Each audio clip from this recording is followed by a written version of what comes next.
So let's talk about something big. The world isn't just changing, it's not a slow transition. The argument we're digging into today is that the world is actually breaking. We're in the middle of something called the AI rupture, a really fundamental tear from everything we've known. And look, this isn't just some fringe idea. This is a direct quote from leaders at the World Economic Forum. They're saying, we are in the midst of a rupture, not a transition. And you have to really let that sink in. A rupture? It's not a gentle shift, it's a violent break, right? A complete tear from the past. It means everything we thought we knew about how global power works, well, that's being ripped apart. Okay, so our leaders see the rupture happening. They get that part. But here's the kicker. The argument goes that they are completely, totally missing the single biggest thing that's causing it. You know? There's this huge blind spot right at the very heart of global power. And that's what we're calling the Great Power Blind Spot. You've got the most powerful people on the planet all looking in one direction. They're focused on the stuff they know, right? Economics, trade deals, that kind of thing. But meanwhile, there's this way bigger technological disruption happening literally right under their noses, and they're just not seeing it. So think about it like this. On one side, you've got what leaders are actually debating. You hear it all the time. Tariffs, tangled supply chains, financial pressure. I mean, these are basically the tools of 20th century power politics. But then, on the other side, you have the real disruptor of our century, the one they are completely underestimating, and that's artificial intelligence. And here's the thing, even when they do bring up AI, listen to how they talk about it. It's always in these small, safe, manageable ways. Oh, it's a tool for diplomacy. Or it's a strategic enabler for business. Or, they're worried about AI hallucinations in a courtroom. It's like they're so focused on the individual trees, they're completely missing the forest fire that's about to engulf everything. Because the real rupture, the thing that is actually changing the world right now, it's not some abstract idea for an economics paper. It's not a future problem for lawyers to figure out. No, it is happening today, right now, on the battlefield. Yeah, this isn't theory anymore. The proof of this AI rupture is already playing out, and it's completely transforming the face of war as we speak. So what does that actually mean? Well, what we're talking about here is a full-blown paradigm shift. That's a huge deal. It means we're moving away from human soldiers and towards unmanned platforms. But even more important, and this is the scary part, we're shifting from systems that humans control to systems that can make their own decisions. I mean, just let that sink in for a second.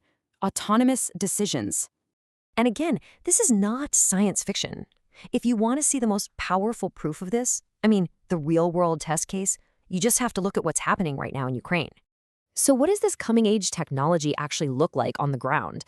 Well, it can be as simple as soldiers on quad bikes wearing night vision goggles and launching these, jerry-rigged drones with small explosives strapped to them.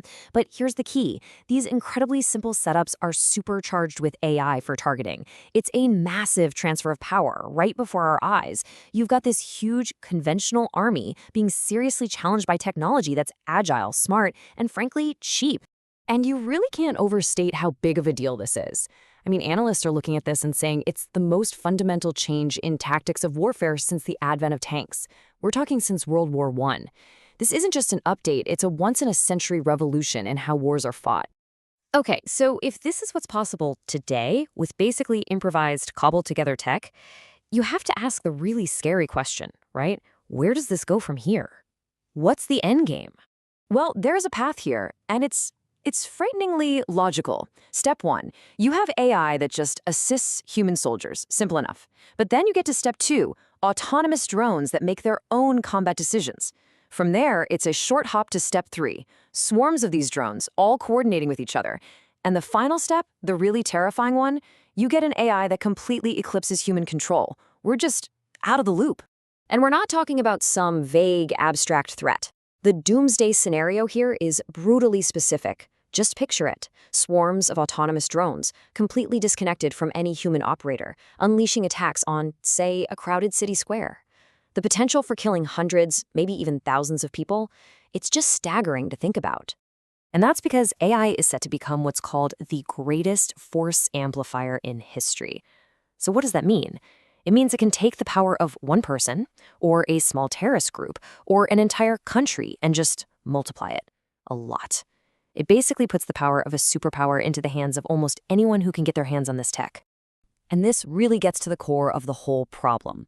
The blunt, honest truth is that nobody, not the scientists, not the governments, nobody knows when or even if AI is going to cross that line.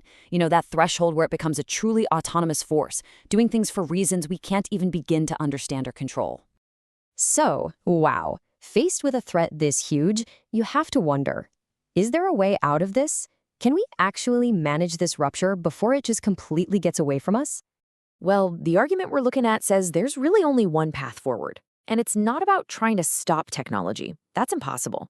It's more like building the cage before the tiger gets out. And that means we, as a species, need to come together to build a really strong set of checks and balances. So what does that actually look like?